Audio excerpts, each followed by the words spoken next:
Good morning, happy Friday, and welcome back to Real Estate Mindset. Today's video is going to be absolutely bonkers. Now, the data is in, and today we're going to go over this morning's report from the U.S. Bureau of Labor Statistics, and we're going to take a look at what's going on in the job market, the labor market, and what's going on with unemployment. And we're going to start the video out by digging into the Challenger report that actually came out yesterday. And some of the things that we're going to include in this video is we're going to take a look at the stats when it comes to unemployment and when it comes to recession. You guys are in for an absolute treat. Mitch Vexler, good morning, sir. Happy Friday. Thank you for joining me at the butt crack of dawn to report on the labor market. How are you, sir? Okay, it's been a long week. It's hard to believe that it's Friday already, but it's moving quickly.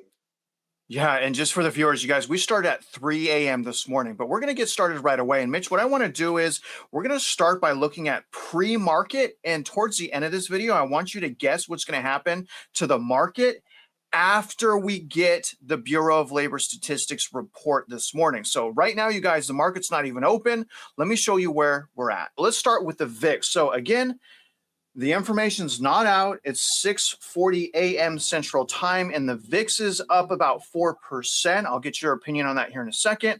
Take a look at gold, Mitch. Gold is up 0.5% as well at $2,704. And take a look at the stock market right here on the upper left. We can see that the futures, all of them are down, with the Dow down 0.16%, S&P down 0.27%, NASDAQ down 0.35%, crude oil up 3%. So it's going to be really interesting to see what happens to those numbers after the unemployment information comes out. Now, where I want to start is by accessing the Challenger report that came out yesterday. This will be linked in my description. You guys can see here. This was published yesterday, January 9, 2025. It's a Challenger report for December 2024. So this is the last month of the year. Now, job cuts did go up 5.5% year over year. The total amount of job cuts, according to this report, and remember, you guys, this does not have everything. U.S.-based employers announced 38,792 job cuts in December. That is a 33% decrease from November. However, it is up 11% from the 34,817 cuts announced December of 2023. So if we look at year over year in just the month and not the year, it's actually up 11%, but the entire year is up 5.5%. Now, in the final quarter of the year, companies announced plans to cut 152,000 jobs. That's down 13% from the 174,000 cuts announced in the third quarter of this year. However, and here's a really important thing to understand, it is up 30% compared to the same quarter last year. So the trajectory of job cuts is actually going up. In 2024, employers announced 761,000 job cuts. Again, you guys, that is up 5.5% from the 721,000 announced in 2023. Now listen to this. It is the highest annual total since the 2.3 million job cuts that were announced during a lockdown. So you really can't count that. So except for 2020, it is the highest total since 2009. Think about that, you guys, and the trajectory is getting worse. We're going to go right into a recession. Companies underwent extraordinary change in 2024 due to rapid technology advancements and shifting economic conditions. Most employers are anticipating additional uncertainty with the upcoming administration, which is leading to slower hiring and more layoffs in the short term for various sectors. Now, this is interesting. Okay, so here's our first page we're going to go over. We'll go over a few here. Which industries are cutting workers? So obviously technology, utilities, and energy, a lot there. Apparel, transportation, education, consumer products. But I highlighted right down here because they're finally talking about it. Government sector layoffs have skyrocketed, reaching 38,375 cuts year to date. That is a 1,520%. 1,520% increase from 2023. That is up big time. Let's go over our first chart. And Mitch, I will have some questions for you, sir, but this is table number 2. This is job cuts by industry. Let me make this a little bit smaller so you guys can see the entire thing here. So a few things I want to point out, which is obviously the government. Okay, so the government's right here. Total percentage change year over year is 1,520.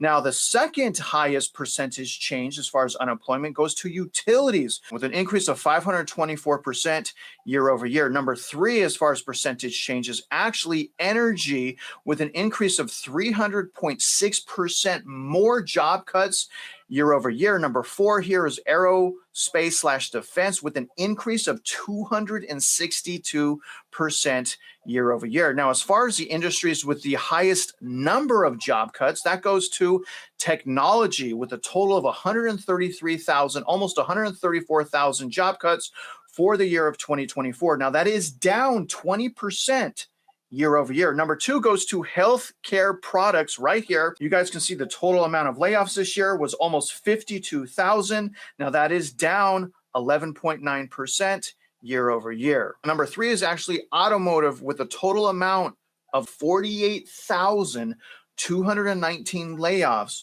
for 2024. And that is up 43.2% year over year. And I have some notes here on the bottom, Mitch. I will have this in the description in this video if you guys want to come back here to check out this Challenger report. But government jobs with the highest percentage increase year over year at 1520. You guys see that right there. But my question, Mitch, to you is, based on what I just went over, what does that data tell us about technology and government jobs moving in to 2025? Well, you've got multiple things going on. So if you understand that what is happening in California is going to change that chart dramatically, because not only do you have 180 plus thousand, what I would call houseless, they're not homeless, they're houseless, right? Homeless are people that have problems that are on the street. This is houseless, but they also don't have jobs. And they're going to have all sorts of issues because when you lose everything you've worked for your entire life, even though you may have insurance, it hurts. So these problems that you're seeing on this chart, be it technology or finance, we've hit on these issues long before this was even thought of in the public realm as happening. So, and we are in a recession. I'll debate anybody about that. It's getting worse. It's going to continue to climb.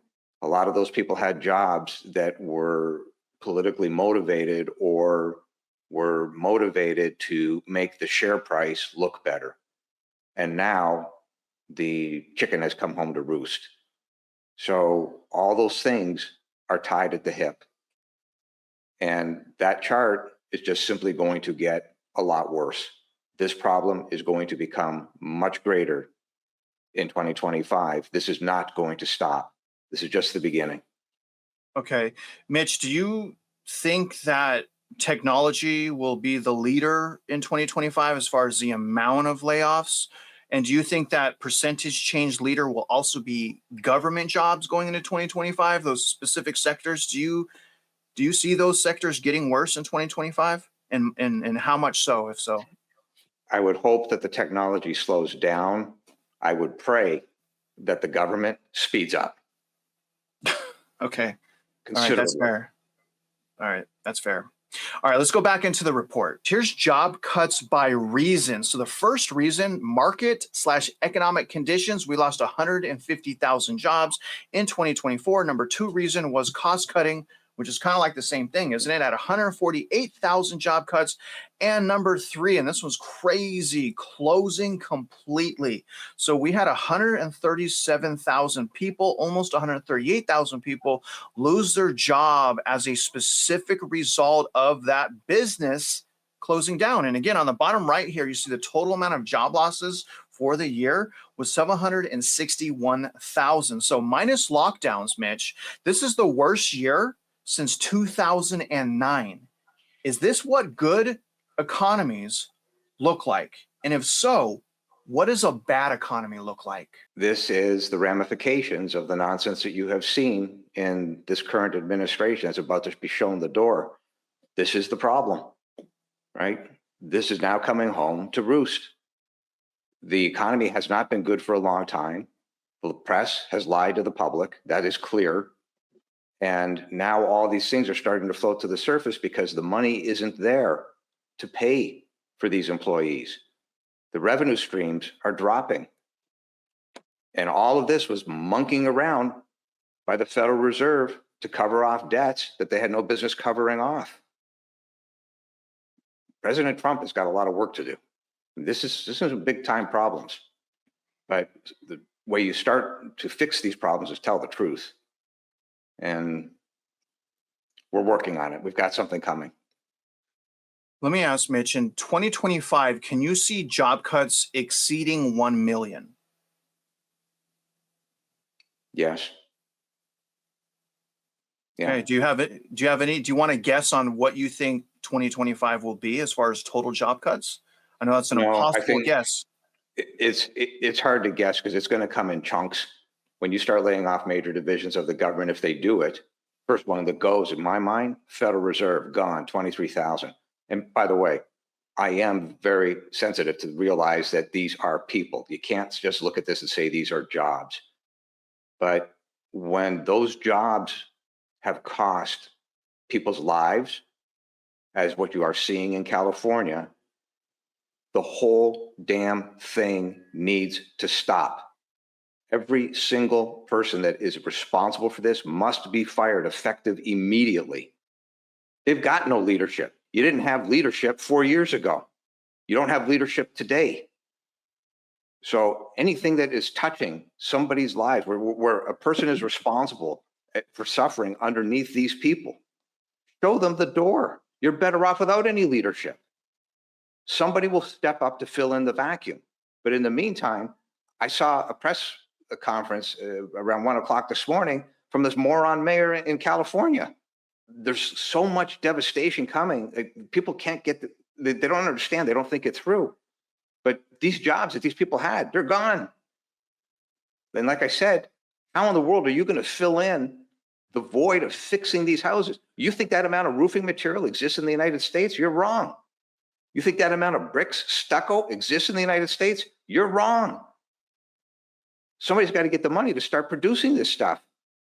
And then, by the way, if you think that California, being as stupid and crazy as they are going to say, well, let's just start rebuilding right away, it'll be years before these building permits are allowed to be issued. And the only way you stop that, you wipe out the entire city staff.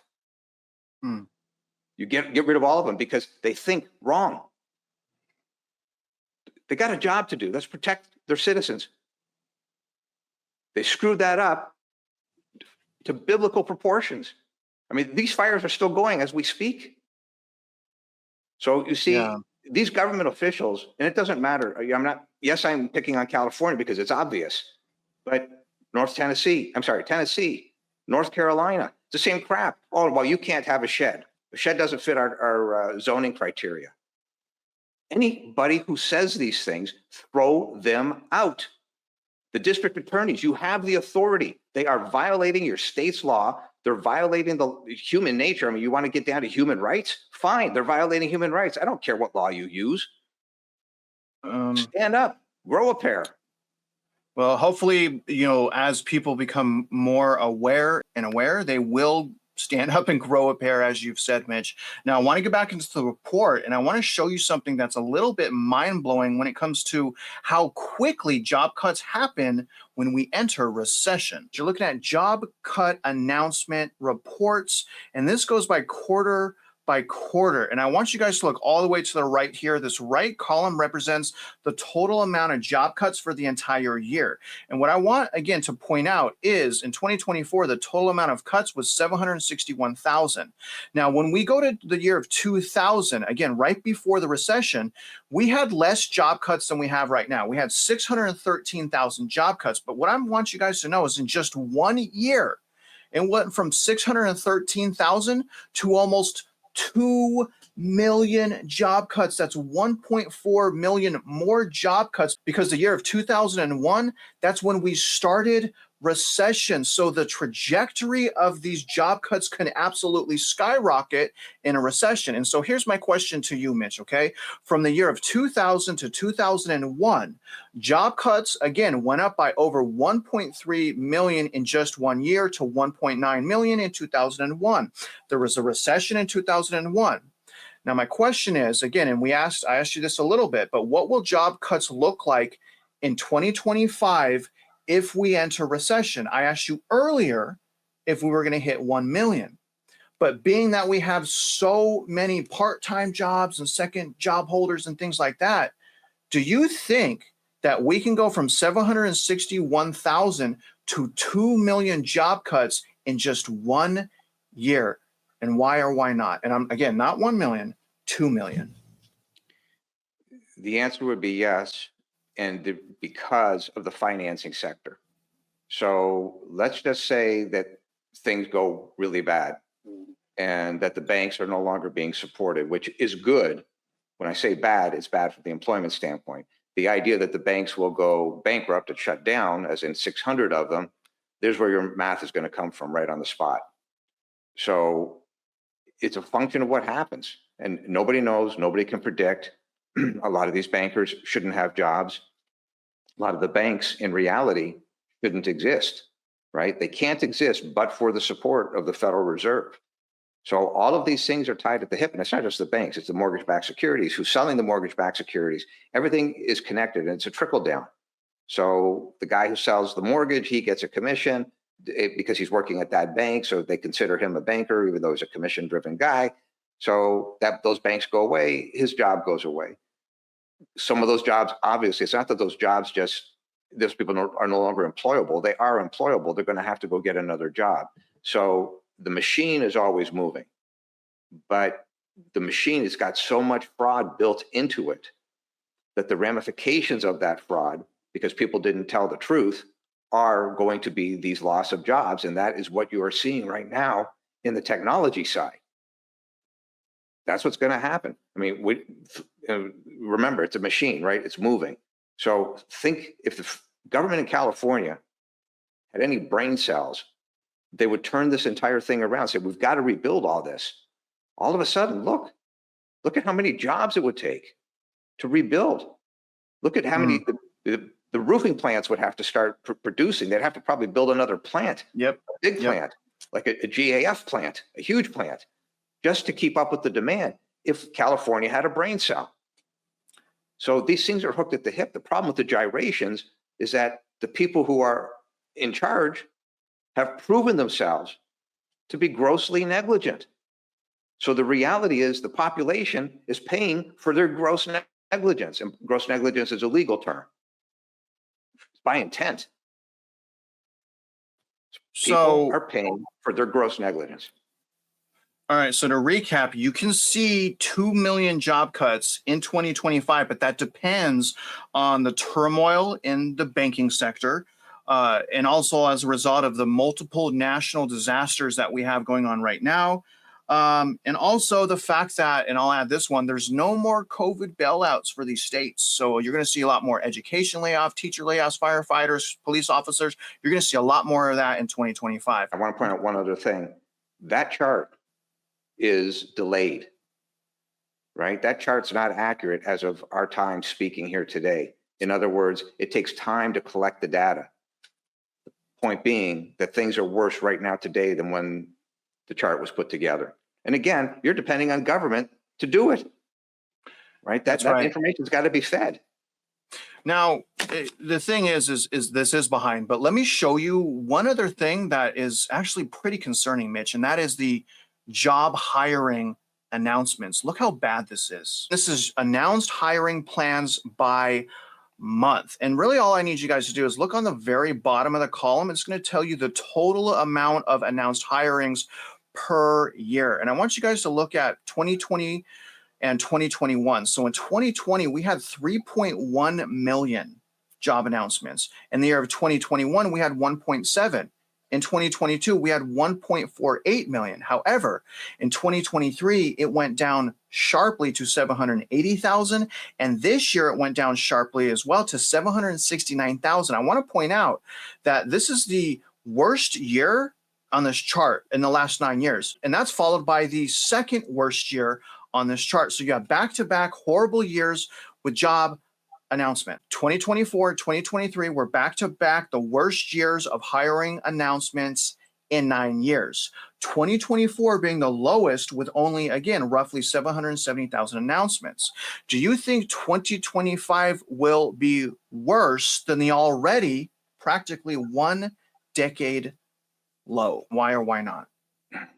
Well, because the world may be waking up to what I've been saying, which is why I'm not building, right? When you don't have clarity, how stupid do you have to be to jump into this fire out of the frying pan? That's the problem. So I'm a CEO. There's hundreds of others, CEOs. All these people, you look around, you look at the report, oh, this person's firing these people, this person's firing these people. So you see, it builds on itself. It's a snowball. That's why I kept saying, when the market wakes up, we hope that that doesn't happen, because the snowball effect will be, you'll see the market starting to drop 700, 800, 1,000 points a day out of fear. So yes, is the answer to your question. And what does that mean for normal people like me and mom and pop? What does a bad labor market in 2025 mean for normal people? You know, it's so perverse, but I'll say it anyway. The Federal Reserve claims to be wanting to fight inflation. So they have what's called, they created, it's called push inflation, it's called pull inflation versus what is normal in the marketplace. Well, it's so perverse that the Fed says we're going to get inflation down to 2%. Okay. Well, if people are unemployed and there is no pull demand, you have destroyed not only the economy, but you've also destroyed inflation. So the point that I'm making, the existence for the Federal Reserve is one of the dumbest things in history. You've got people on the payroll there are 300,000 plus in salary that literally do nothing. They cannot control inflation. They cannot control the population. They exist for the benefit of the banks. And to them, well, if inflation is dropping, hallelujah, we did our job.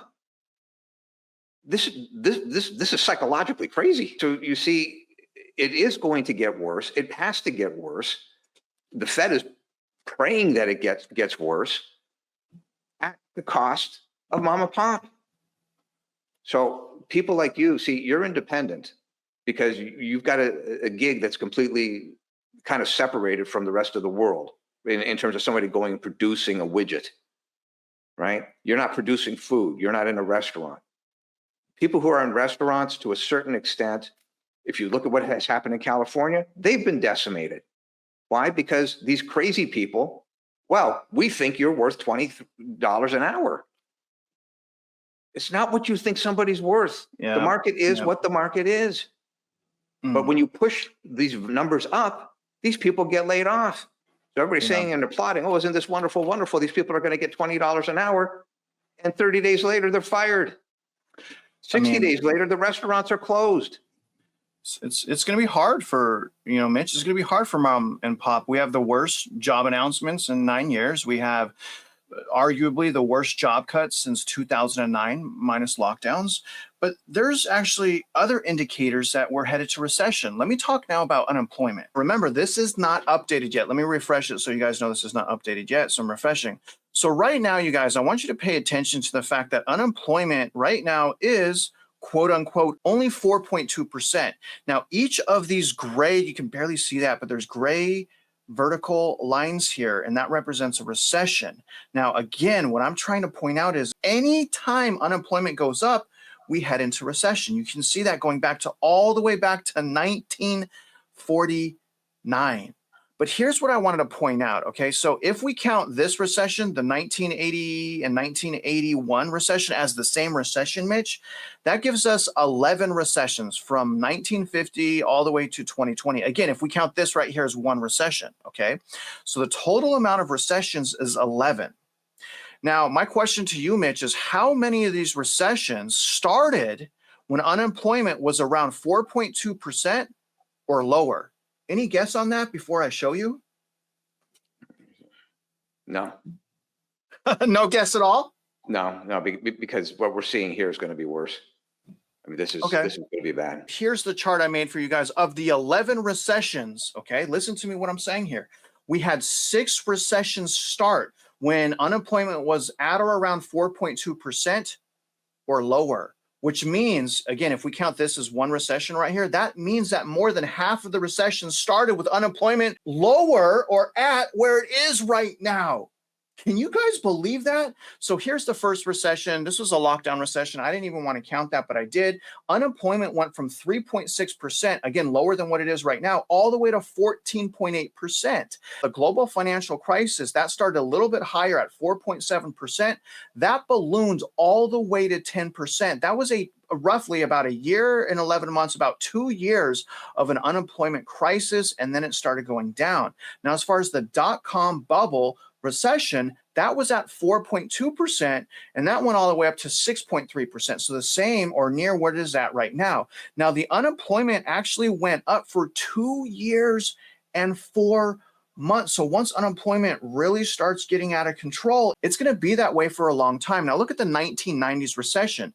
The unemployment actually started at 5.2% and went up to 7.8%. That was about a 2-year process.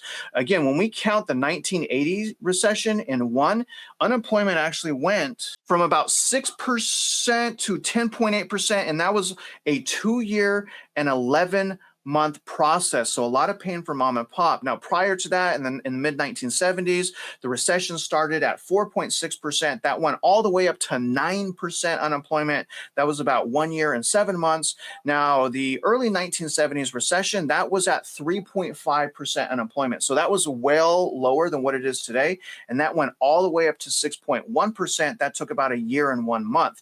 Now, prior to that, you guys see in the 1960s, unemployment went from 5.4% all the way up to 7.1%. That was about a year and 2 months. Now, prior to that, the recession started at 4.1%, so lower unemployment than what we have right now.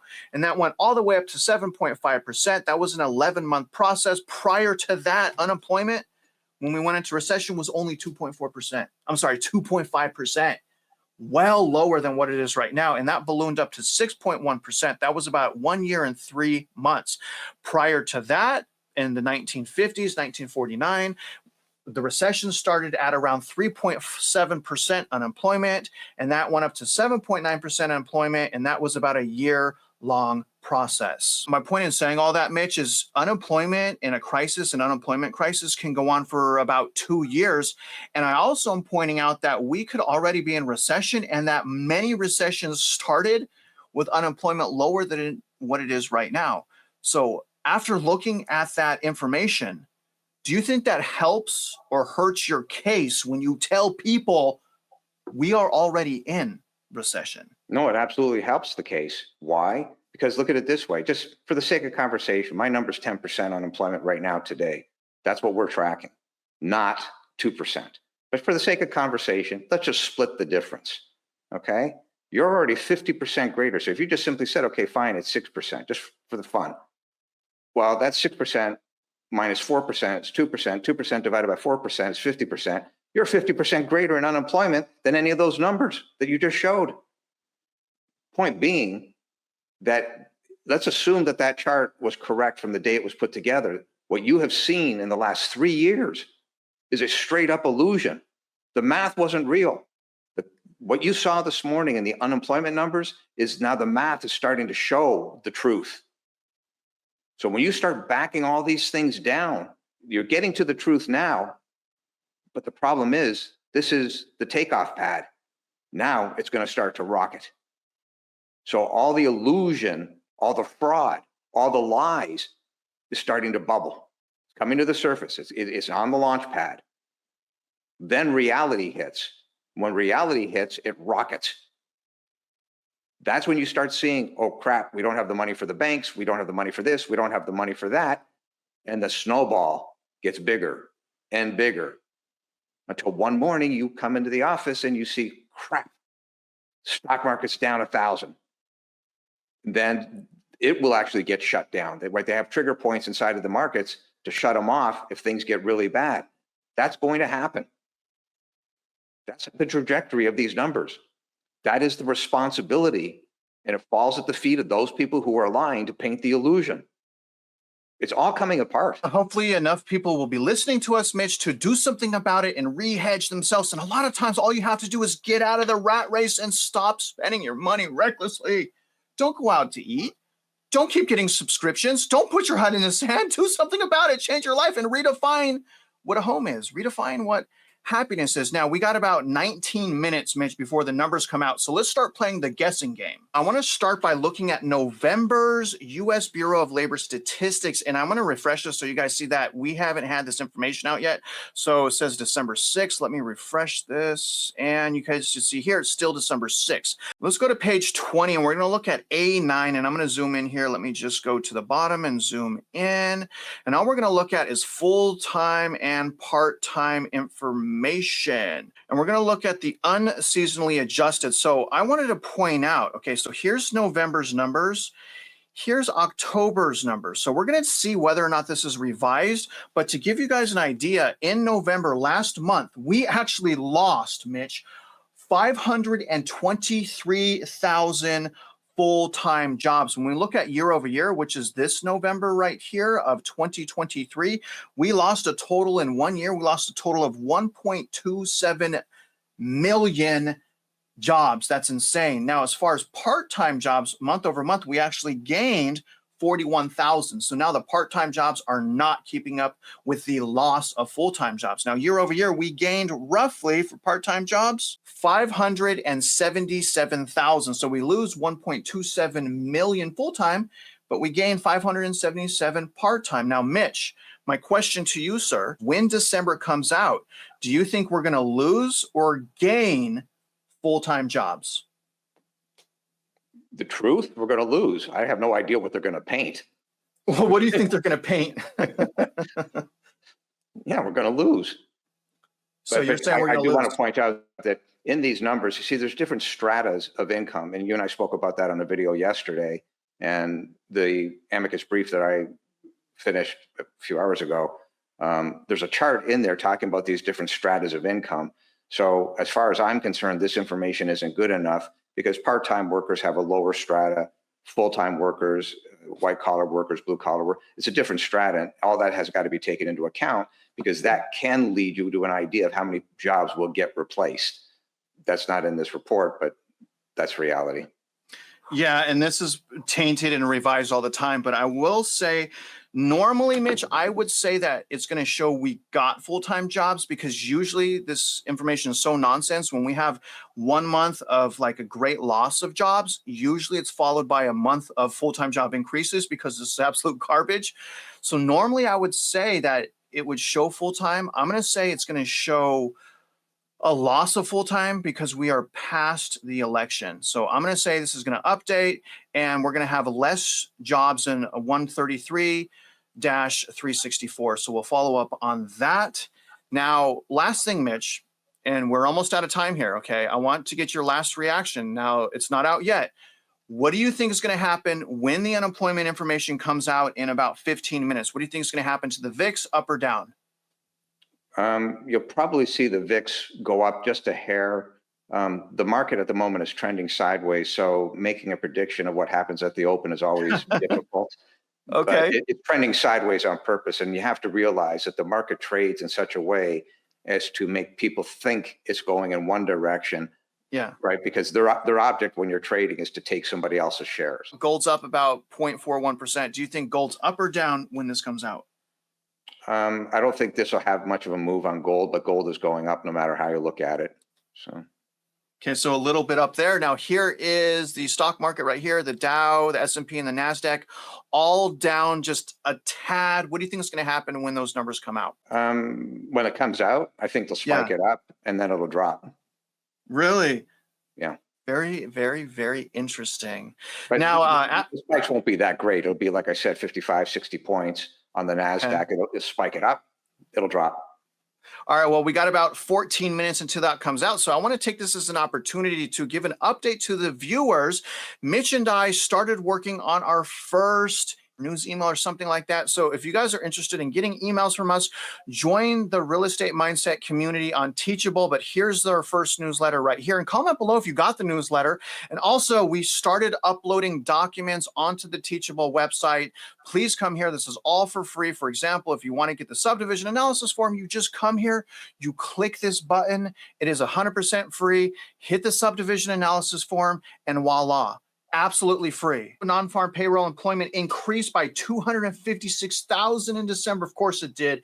And unemployment rate changed little, but it did go down from 4.2 to 4.1%. Let's take a look now under the hood. Let's go down to full-time versus part-time. And again, we're going to look only at the first three columns right here, which is not seasonally adjusted, going down to full-time. Let's see if this was adjusted. It was not, so they did not revise that, but we lost, even though everyone's celebrating, right? Even though the unemployment rate somehow went down, this is telling us that we lost 350,000 full-time jobs. So in 2 months, we almost lost 1 million full-time jobs, Mitch, in just 2 months. That's freaking crazy. But again, month over month, we lost 350,000 full-time jobs. Now, as far as part-time jobs, we actually gained in part-time jobs roughly 188,000.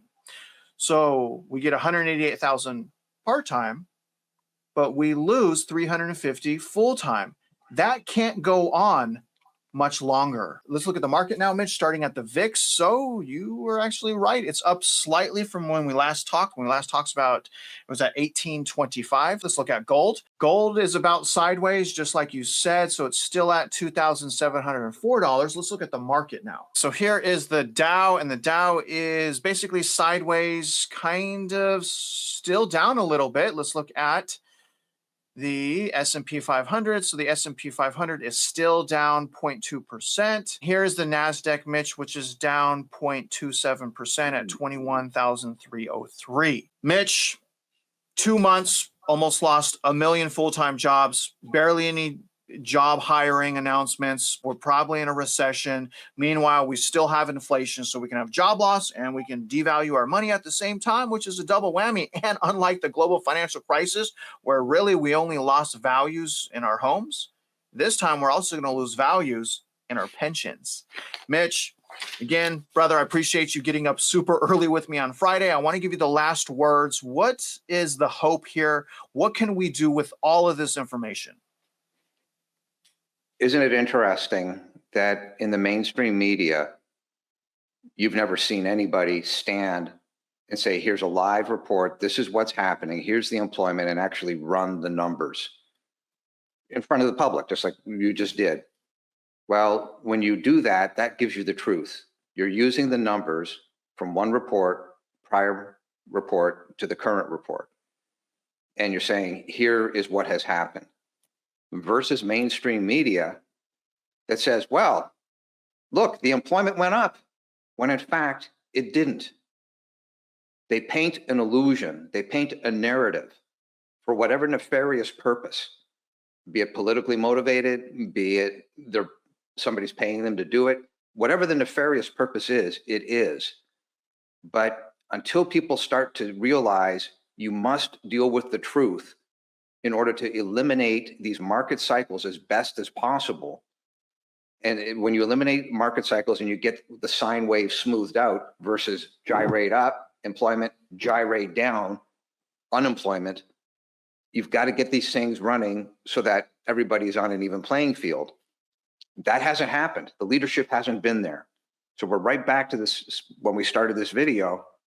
If the leadership is absent, and has been absent, they're filling a seat, but they're doing nothing. at least for the last 4 years. And that's in the municipality levels, right? So every time there's an election cycle. Well, if they didn't do anything and they created the problems and they're still there, then they are still the problem. They have to go. So the hope and the answer to your question is that mom and pop say enough is enough, regardless of the community. Tennessee, North Carolina, California, it doesn't matter. We've got a document coming out shortly that is going to lay bare everything that has happened in these real estate taxes. And it's a document that leads to the repeal of the real estate taxes in favor of the uniform states sales tax. The basis of that amicus brief is the pure truth that is audited on audio from their own testimony, their own government numbers. It is the truth. And when you understand what the truth is, the hope is that the politicians themselves will wake up and smell the coffee and say, that's it, we've got to eliminate these bad systems. And or the population, the citizens will say, that's it. We are up, we are awake, we do smell the coffee, and it's time for these alleged leaders to go. That's the Amen. hope. Amen, sir. Amen, sir. And you guys don't forget, we are trying to help you with those things. Don't forget, in the description is also the link to sign the petition. That's step 1. Sign the petition. Join the movement. Step number 2. Take some courses. Figure out property taxes. Figure out the math. Figure out how to buy houses. Use our forms. Everything is for free. Happy Friday. Don't go out this weekend and spend your money. Do something else this weekend, like go to the park with your spouse and rebudget and have a picnic. But only a bologna sandwich, nothing fancy. And other than that, guys, we really appreciate you following along. It's nice to be back. I got a full week back in the office. And if you guys are out there just investing in real estate, yourself, stock market, whatever it is, you guys already know we wish you luck and we hope you win.